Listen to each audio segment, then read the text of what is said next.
Assalamualaikum warahmatullahi wabarakatuh. Halo teman-teman semua. Perkenalkan, saya Anifa di Indonesia dengan NIM 204230094. Di video ini kita akan membahas yaitu mengenai pembelajaran IPS di SD berdasarkan kurikulum relevan, yaitu kurikulum Merdeka. Nah, mengapa sih IPS itu penting di kurikulum Merdeka?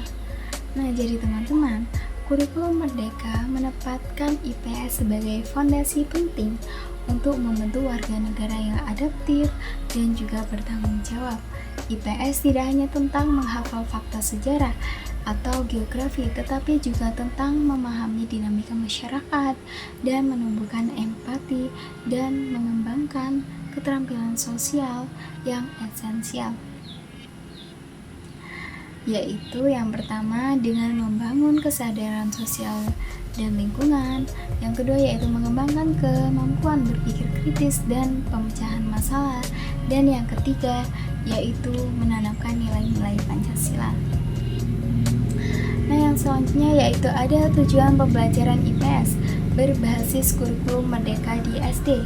Yang pertama yaitu dengan memahami identitas diri atau komunitas, yaitu dengan membantu siswa mengenali diri, keluarga, dan juga lingkungan sekitar, serta peran mereka dalam masyarakat.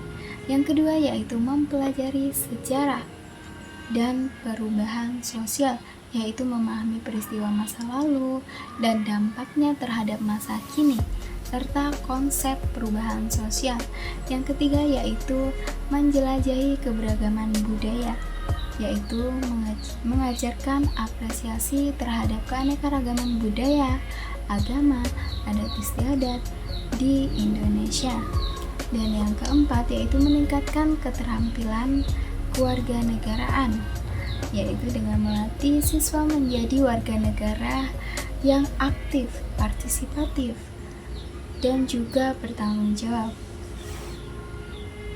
Yang selanjutnya yaitu mengenai karakteristik pembelajaran IPS yang aktif dan kontekstual.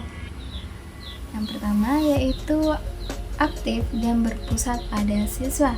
Nah, siswa di sini menjadi subjek pembelajaran, terlibat langsung dalam mencari, mengelola, dan menyajikan informasi.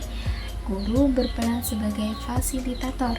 Yang kedua yaitu kontekstual dan relevan. Materi IPS dikaitkan dengan kehidupan sehari-hari siswa dan isu-isu aktual di lingkungan mereka, menjadikan pembelajaran lebih bermakna. Nah, yang selanjutnya yaitu mengenai strategi pembelajaran inovatif, yaitu seperti proyek, studi kasus, dan diskusi kelompok. Nah, yang pertama kita akan membahas mengenai pembelajaran berbasis proyek. Nah, jadi di sini siswa mengerjakan proyek kolaboratif seperti membuat market lingkungan, pameran mini sejarah lokal, atau kampanye sosial kecil. Yang kedua yaitu studi kasus, dimana menganalisis permasalahan sosial yang nyata, melatih kemampuan berpikir kritis, dan menemukan solusi. Yang ketiga yaitu diskusi kelompok, yang mana mendorong interaksi antar siswa berbagi ide dan membangun kesepahaman tentang berbagai topik IPS.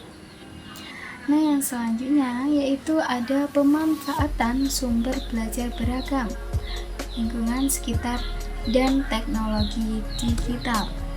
Pembelajaran IPS tidak terbatas pada buku teks.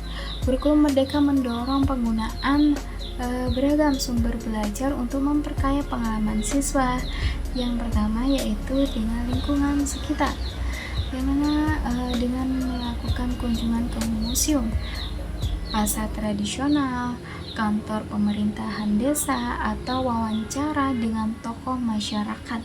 Yang kedua yaitu teknologi digital, yaitu dengan memanfaatkan video edukasi, peta digital, artikel online, atau aplikasi interaktif untuk eksplorasi.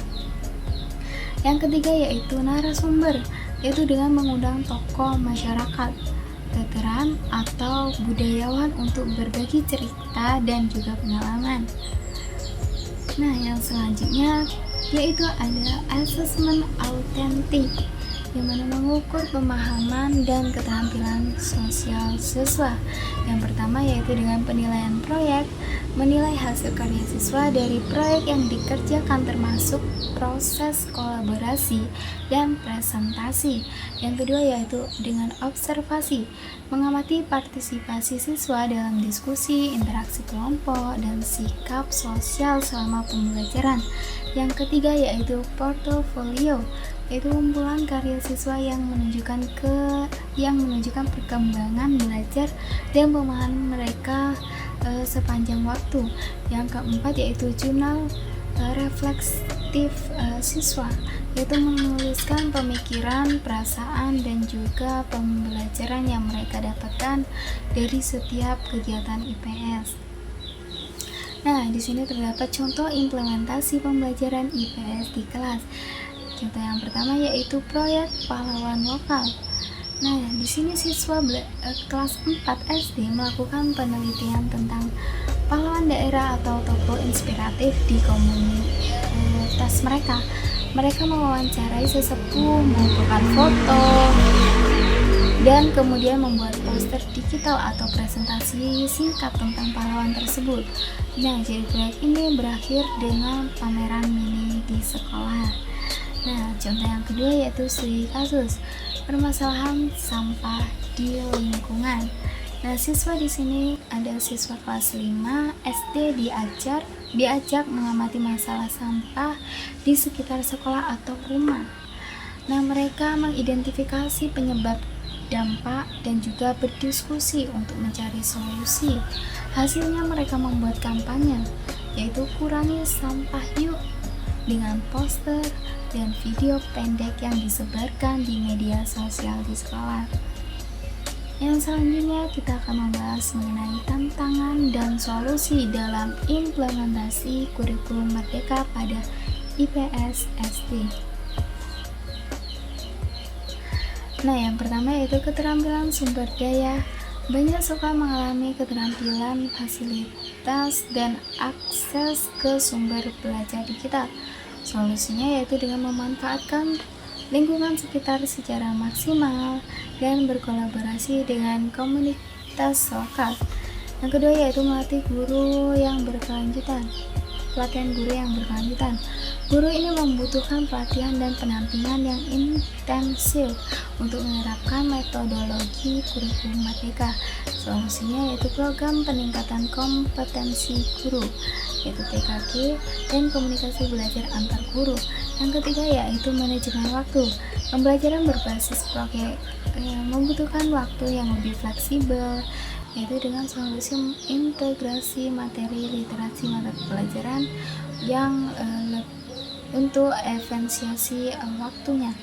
Nah, dapat kita simpulkan dari materi yang telah kita bahas tadi, IPS ilmu pengetahuan sosial ini, kurikulum Merdeka membentuk generasi peka sosial dan berpikir kritis. IPS kurikulum Merdeka bukan hanya tentang apa yang dipelajari, tetapi bagaimana siswa belajar untuk memahami, berinteraksi dengan dunia di sekitar mereka.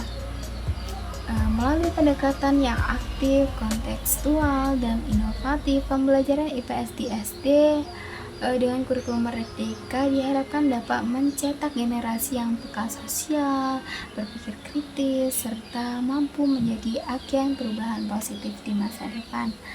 Itulah tadi pembahasan materi mengenai pembelajaran IPS di SD berdasarkan kurikulum relevan kurikulum Merdeka.